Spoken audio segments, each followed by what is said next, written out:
A'udzubillahi minash-shaytanir-rajim. Bismillahir-rahmanir-rahim. Dear students and respected teachers, Assalamu alaikum. I hope you will be all fine.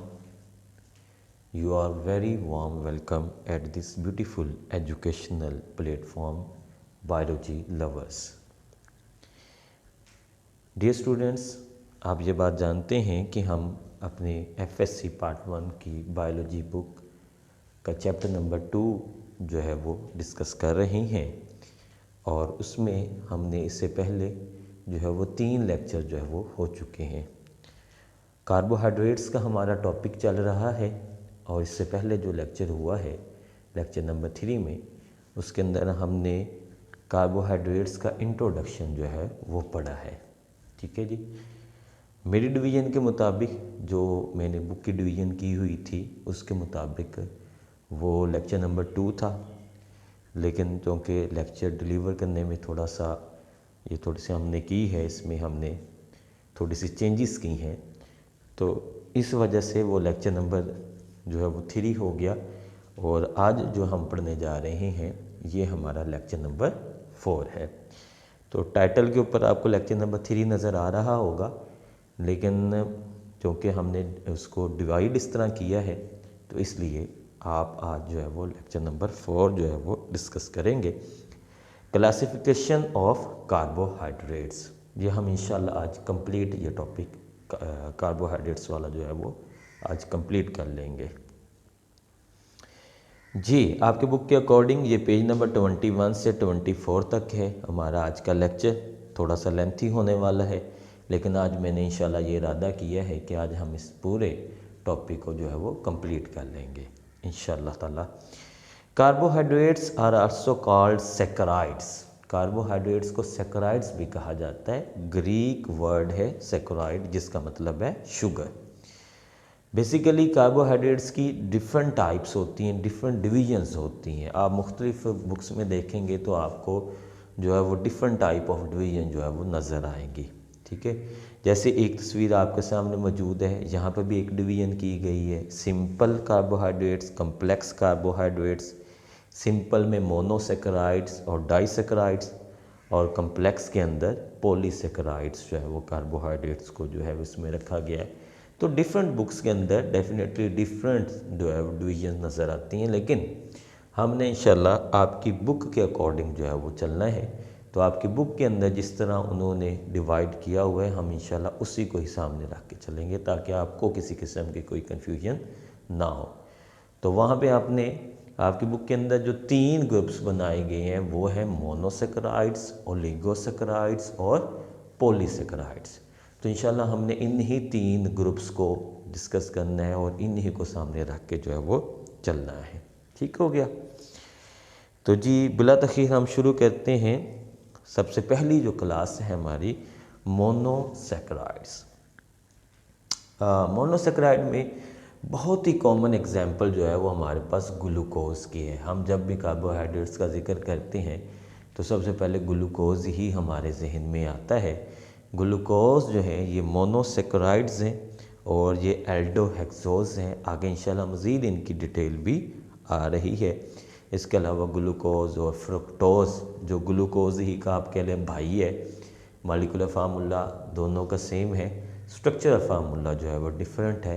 तो इंशाल्लाह सारी detail हम पढ़ने वाले हैं मोनोसेक्राइड्स के बारे में। तो मोनो मतलब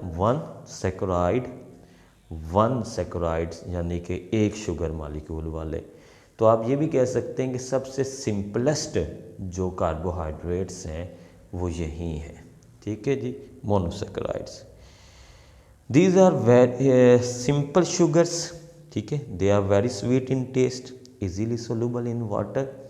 देखिए ये 3 जो पहले करेक्टर है ना जी, ये मॉलिक्यूलर वेट पर डिपेंड करते हैं। मॉलिक्यूलर वेट बढ़ता जाएगा तो जो ऊपर आपने कहा सिंपल, वो सिंप्लिसिटी ख़त्म होती जाएगी और वो कॉम्प्लेक्स होते जाएंगे। फिर हमने कहा कि स्वीट इन टेस्ट, तो वो उनकी जैसे जैसे मॉलिक्यूलर वेट बढ़ेगा तो इनकी स्वीटनेस भी कम होती जाएगी। तीसरा हमने कहा कि इजीली सोलूबल इन वाटर, तो जैसे जैसे मॉलिक्यूलर वेट बढ़ेगा इनकी सोलूबिलिटी भी कम होती जाएगी। ठीक है, यानी ये आपने याद रखना है। और आपने आगे जब हमने ये सिंपल से हम जब कॉम्प्लेक्स की तरफ आगे बढ़ेंगे तो आपने ये पहले 3 करैक्टर्स को कंपैरिजन कर देना है। इस तरह आपको याद रखने में आसानी हो जाएगी और कम से कम ये पहले 3 पॉइंट्स तो आपके जहन में जो है ना मौजूद रहेंगे। बाकी कुछ आगे पीछे हो भी जाए लेकिन ये तो सिंपल सी बातें हैं ना, तो इनको तो आपने लाजमी जो है वो जहन में रख लेना है। आगे चलते हैं। जब ये मोनोसेक्राइड्स को हम सोल्यूशन में डालते हैं तो ये रिंग फॉर्म स्ट्रक्चर बनाते हैं। आप ग्लूकोज की स्ट्रक्चर देखें तो आपको लॉन्ग चेन फॉर्म भी नज़र आती है, ओपन चेन जिसे हम कहते हैं, और आपको ये क्लोज्ड चेन यानी रिंग्ड फॉर्म स्ट्रक्चर में भी नज़र आएगा।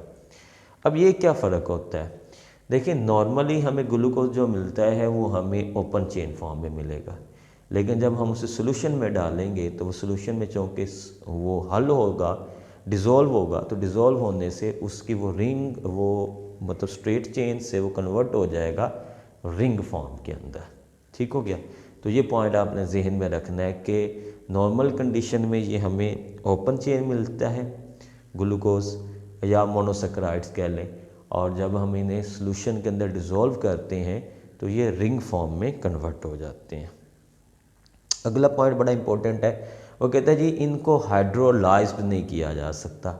अब हाइड्रोलाइज्ड करने से क्या मुराद है? क्योंकि ये सबसे सिंपल शुगर है, इनसे सिंपल तो शुगर है नहीं।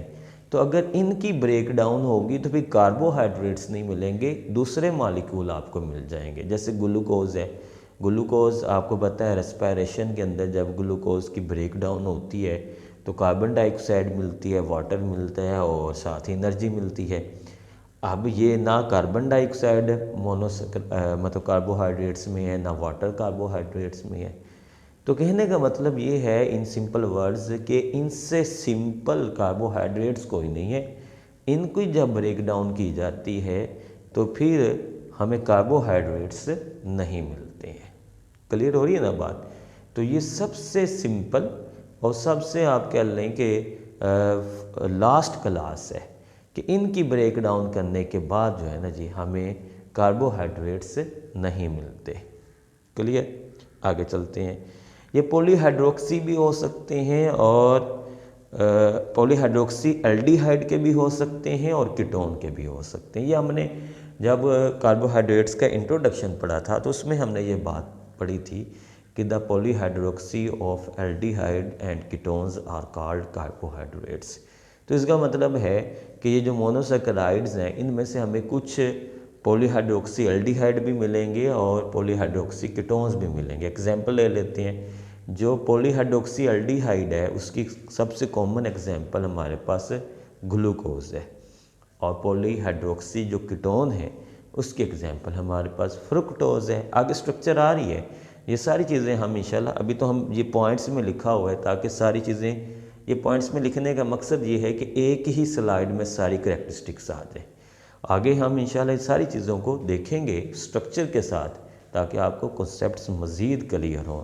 यही तो हमारे प्लेटफॉर्म का फ़ायदा है आपको कि यहाँ पे हम सिर्फ बातें करते नहीं हैं, बल्कि जो भी आपको चीज़ पढ़ाई जाएगी उसकी बाकायदा पिक्चर मौजूद होगी आपके सामने, उसका बाकायदा एक आपके सामने उसका एक स्केच होगा ताकि आपको वो कॉन्सेप्ट आपके जहन में बैठ जाए। ठीक है ना जी? जो चीज़ें हम देख के याद करते हैं ना वो भूलती नहीं है जल्दी, तो इसलिए वो कहते हैं ना विजुअल मेमोरी स्ट्रॉन्गेस्ट मेमोरी। तो इसलिए हमने यही कोशिश की है कि आप जो कुछ भी पढ़ें वो स्केच और पिक्चर्स के साथ पढ़ें। इंशाल्लाह आगे आएंगी सारी। जी आगे चलते हैं। मोनोसेक्राइड्स में जितने भी कार्बन होते हैं उन सब के पास हाइड्रोक्सिल ग्रुप मौजूद होता है सिवाय एक कार्बन के। यानी आप पूरी स्ट्रक्चर में देखेंगे तो एक कार्बन ऐसा होगा जिसके पास हाइड्रोक्सिल ग्रुप मौजूद नहीं होगा और बाकी सारे कार्बन के पास हाइड्रोक्सिल ग्रुप जो है वो मौजूद होगा।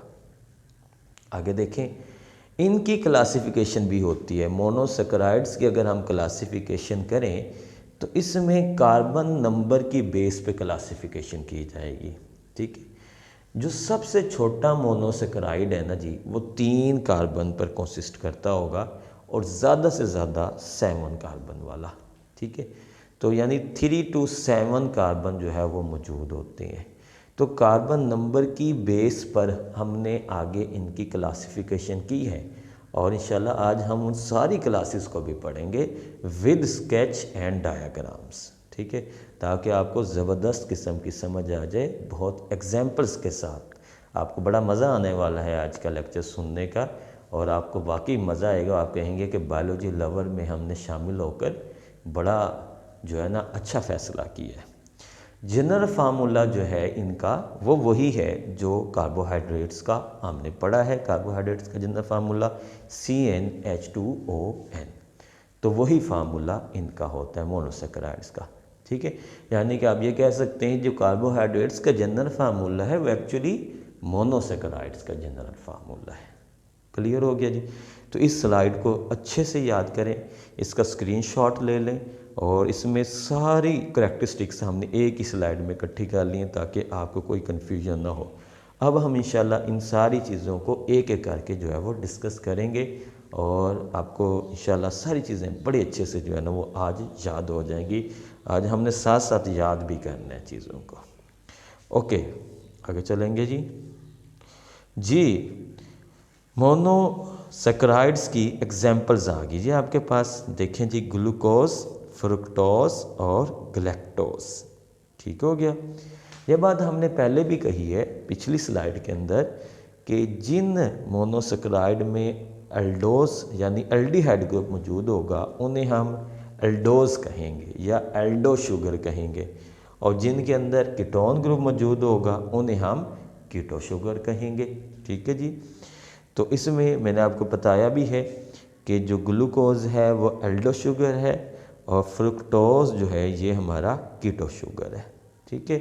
गलैक्टोज क्या है ये क्वेश्चन आपसे है, आपने इसको सर्च करना है और बताना है कि गलैक्टोज कौन सा शुगर है, एल्डिहाइड शुगर है या ये कीटो शुगर है। क्लियर है ना जी। चले आगे चलते हैं हम। क्लासिफिकेशन, देखिए हमने अभी बात कही कि जी कार्बन नंबर पर हम की बेस पर हम इनकी क्लासिफिकेशन करते हैं और आपकी बुक में भी उन्होंने क्लासिफिकेशन की हुई है, उसी को ही हम फॉलो कर रहे हैं। लेकिन हम यहाँ पे इंशाल्लाह उसकी एग्जांपल्स भी देखेंगे विद स्केच, ठीक है जी।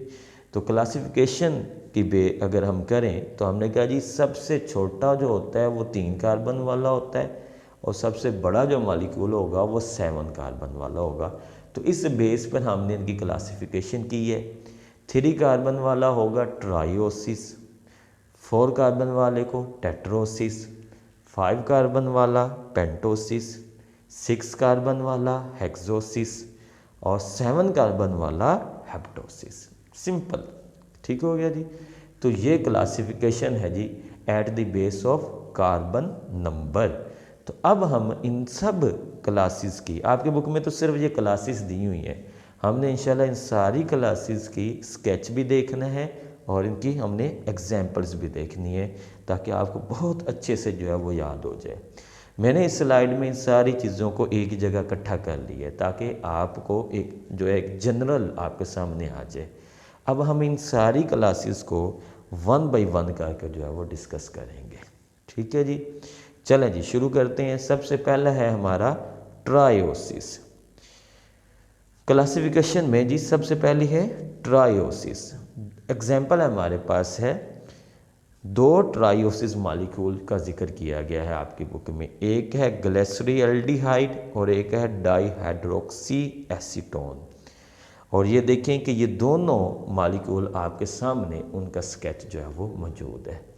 ये दोनों मॉलिक्यूल रेस्पिरेशन और फोटोसिंथेसिस के दौरान प्रोड्यूस होते हैं। एंड प्रोडक्ट नहीं होता, इंटरमीडिएट प्रोडक्ट होता है। इंटरमीडिएट का मतलब कि रिएक्शन जब चल रहे होते हैं तो उनके दरमियान में ये कहीं पैदा होते हैं, ठीक है, और उसके बाद फिर मज़ीद रिएक्शन आगे चलता रहता है और फिर हमें हमारा फाइनल प्रोडक्ट मिलता है। अच्छा जी, इसमें जो है हमारा है ग्लिसरॉल्डिहाइड, आप देखें तो वो आप देख सकते हैं कि ये एल्डो शुगर है और इसमें एल्डिहाइडिक ग्रुप को बाकायदा जो है वो मेंशन किया गया है। और दूसरी तरफ जो हमारा है डाइहाइड्रोक्सी एसीटोन, ये हमारा कीटो शुगर है और इसमें भी देखें उसको बाकायदा मेंशन किया गया है। तो आपको अच्छे से ये समझ आ गया होगा कि एल्डिहाइडिक ग्रुप और कीटोनिक ग्रुप कौन सा होता है और ये दोनों जो एग्जांपल्स हैं इनकी स्केच, इनकी स्ट्रक्चर कैसी है। जी जल्दी से आगे चलते हैं। टेट्रोसिस, 4 कार्बन वाले। अब ये 4 कार्बन वाले जो है आपकी बुक में ये लिखा हुआ है कि they are rare in nature, यानी कि बहुत कम पाए जाते हैं। लेकिन जब मैंने इसको कहा तो मैंने कहा जी मैंने तो इसकी कोई ना कोई एग्जांपल तो लाजमी लेकर आनी है ताकि बायोलॉजी लवर्स जो हैं उनको अच्छे से समझ आनी चाहिए। तो मैंने एग्जांपल इनकी ढूंढ ली जी। एग्जांपल है हमारे पास डी राइथ्रोस और डी राइथ्रोलोस।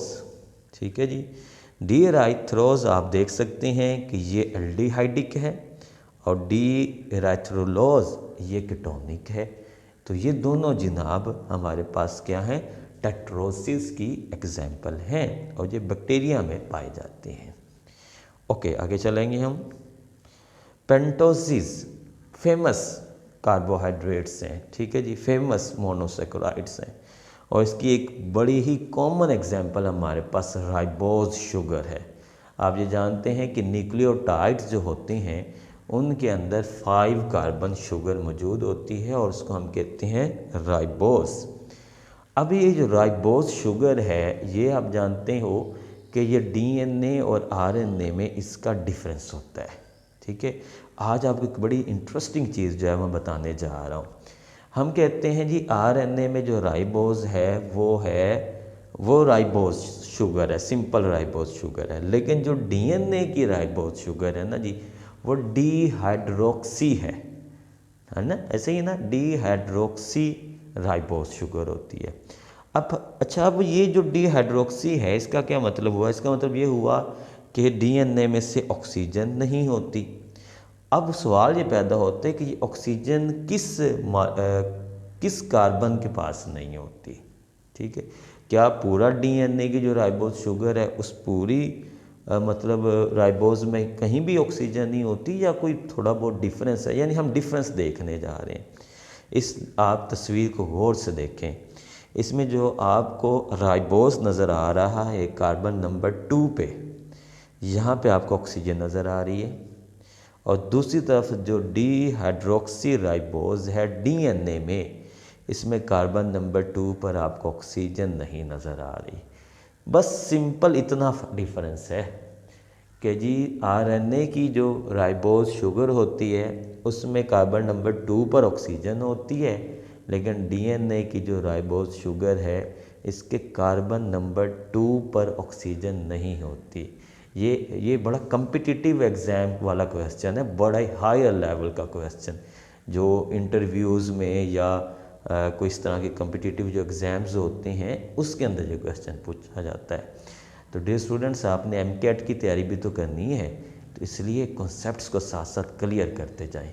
और ये बड़ा एक ज़बरदस्त पॉइंट है, इसको जहन में रख लें, इसका स्क्रीनशॉट लेकर अपने पास सेव कर लें कि जी आरएनए और डीएनए में जो ऑक्सीजन हम कहते हैं डीएनए में ऑक्सीजन रिमूव हो जाती है तो वो कहाँ पर होती है जो उसका रिमूवल है? तो हमने देखा कार्बन नंबर 2 पे।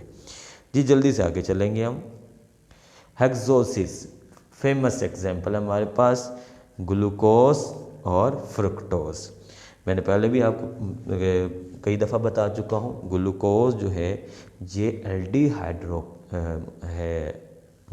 एल्डिहाइड्रोक्सी मॉलिक्यूल्स हैं और यानी एल्डोहेक्सोस हैं। आप देख सकते हैं इसका जो सबसे पहला वाला कार्बन है आप उसको देखें, उसमें आपको ये नज़र आ रहा है कि ये एल्डिहाइडिक ग्रुप है।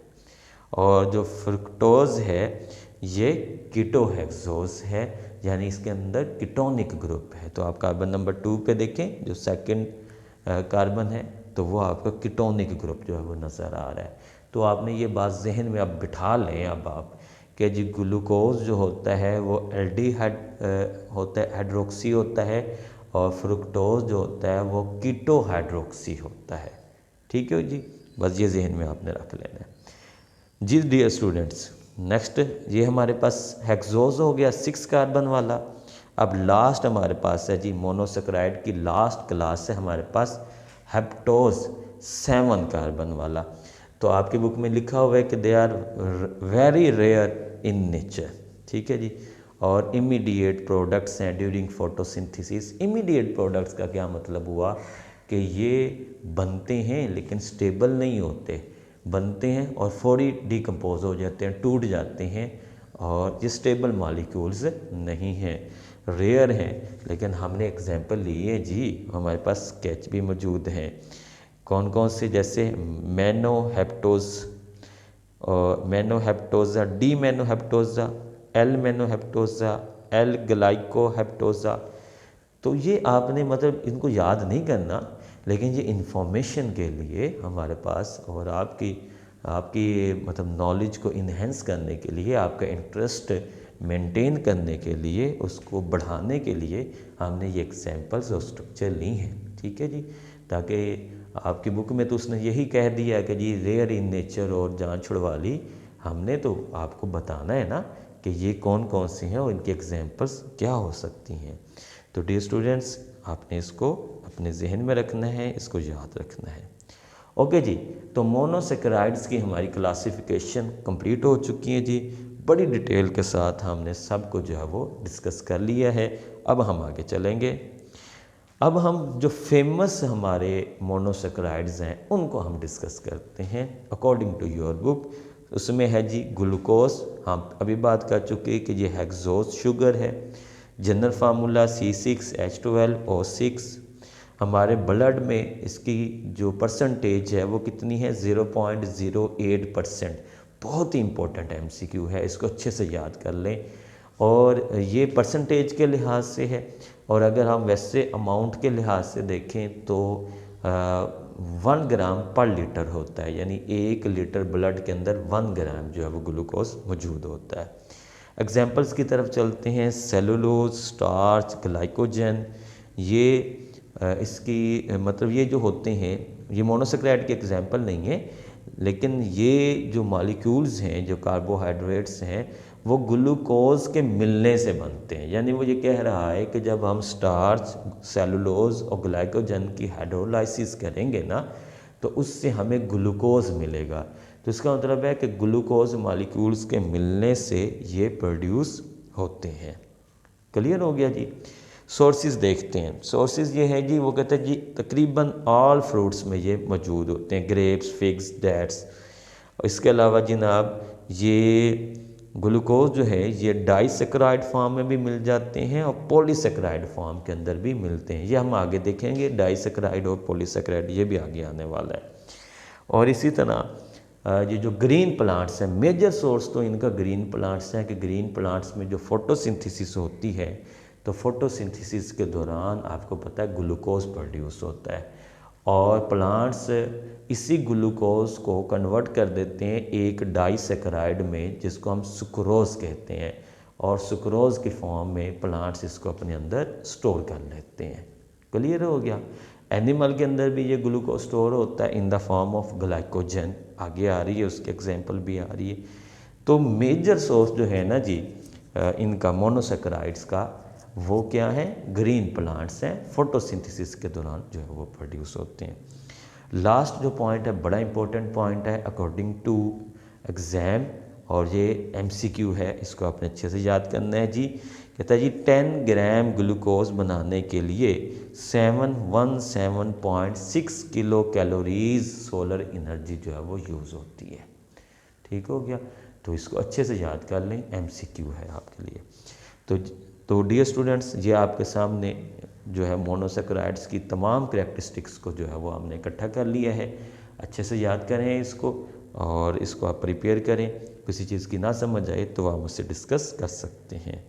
आगे चलते हैं हम जी। आगे भी हैं characteristics. They are comparatively less soluble in water. ठीक है जी। तो हमारा मेरा ख्याल है ये ख़त्म हो गया जी, मोनोसेकेराइड्स ख़त्म हो गए। ठीक है जी, मोनोसेकेराइड्स हमारा कंप्लीट हो गया। Very good. मोनोसेकेराइड्स के बाद जो है हमारा जो नेक्स्ट टॉपिक है वो है ओलिगोसेकेराइड्स। तो मैंने जैसे पहले आपको बताया था कि मोनोसेकेराइड्स जो होते हैं वो जो 3 करैक्टरिस्टिक्स हमने शुरू में डिस्कस की हैं, इनकी सिंप्लिसिटी, उसके बाद स्वीटनेस और सोल्युबिलिटी। तो मैंने आपको बताया था कि जैसे जैसे इनका मॉलिक्यूलर वेट बढ़ता जाएगा वैसे वैसे ये तीनों करैक्टर जो है वो क्या होते जाएंगे, बदलते जाएंगे। ठीक है, तो देखें जी ओलिगोसैकेराइड्स ये सोलबिलिटी की अगर हम बात करें तो less soluble in water as compare to monosaccharides. ठीक है जी, less sweet in taste as compare to monosaccharide. ठीक है जी, अच्छा आगे देखें, कहते जी ओलिगोसैकेराइड्स की जब हाइड्रोलाइसिस करते हैं तो इससे मोनोसैकेराइड्स निकलते हैं। अब यहाँ पे स्टूडेंट्स आपने एक पॉइंट को बड़ा क्लियरली समझ लेना है।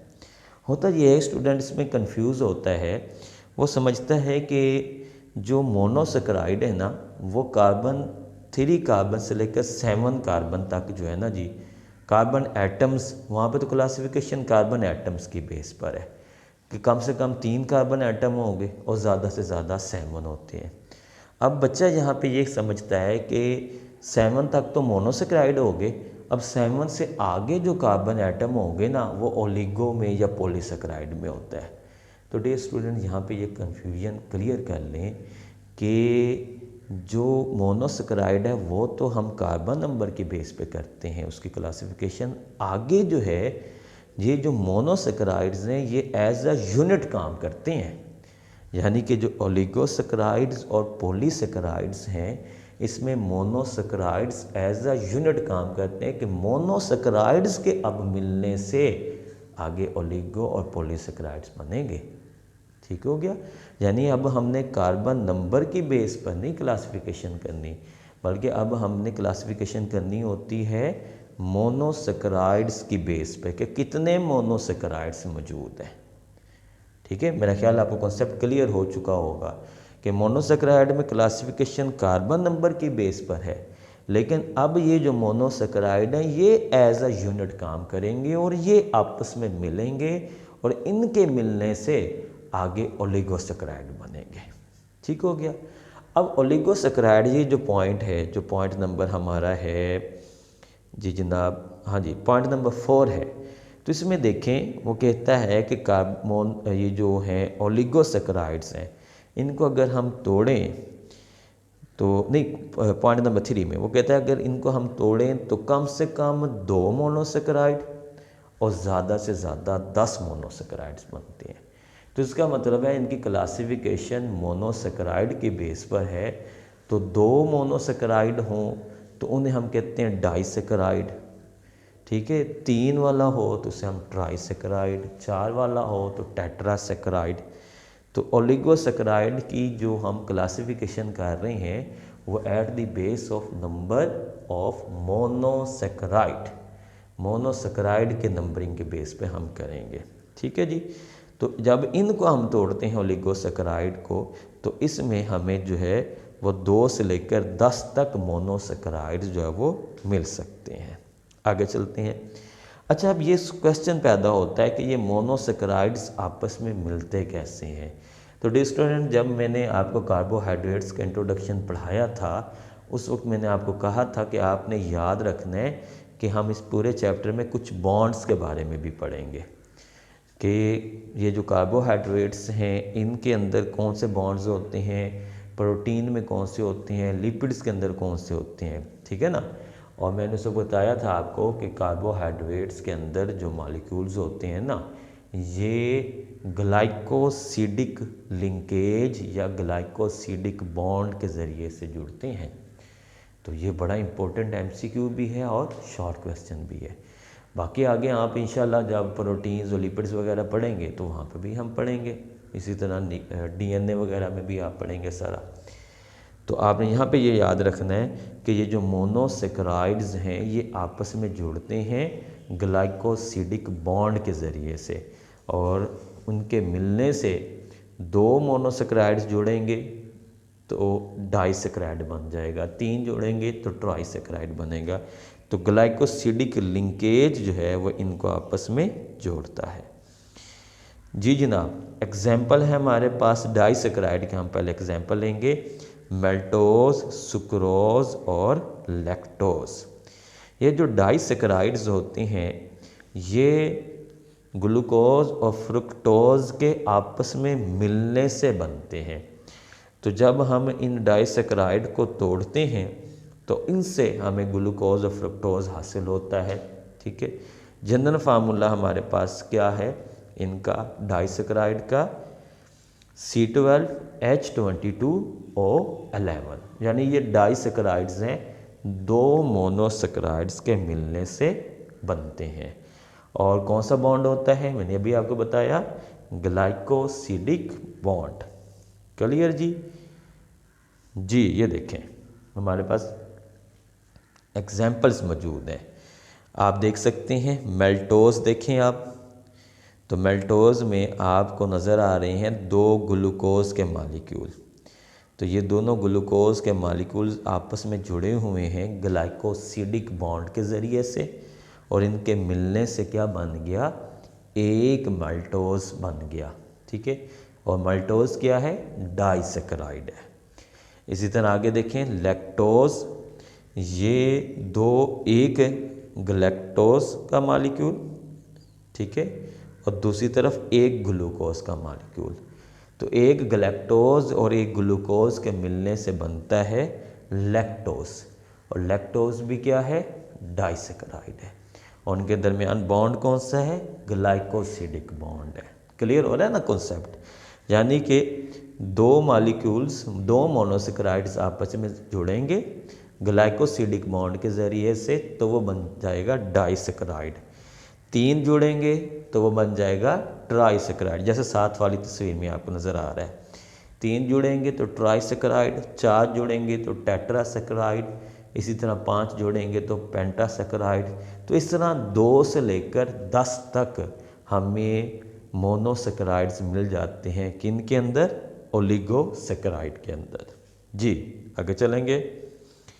जी ना, हमारा ओलिगोसैकराइड का टॉपिक जो है वो यहाँ पर कंप्लीट हुआ। इसमें हमने ये देखा कि मोनोसैकराइड्स आपस में जुड़ते हैं ग्लाइकोसिडिक बॉन्ड के ज़रिए से, और इनके बॉन्ड ग्लाइकोसिडिक बॉन्ड के ज़रिए से जब आपस में जुड़ते हैं तो इस तरह इनकी तादाद जो है वो बढ़ती जाती है। कम से कम 2 मोनोसैकराइड होंगे जिन्हें हम डाइसैकराइड कहेंगे, और ज़्यादा से ज़्यादा ओलिगोसैकराइड में 10 मोनोसैकराइड्स जो है वो मौजूद होते हैं। तो जब हम इनकी ब्रेक डाउन करते हैं, हाइड्रोलाइसिस करते हैं, तो हमें ये ग्लूकोज और फ्रुक्टोज यानी जो मोनोसैकराइड्स हैं ये हमें वापस मिल जाते हैं।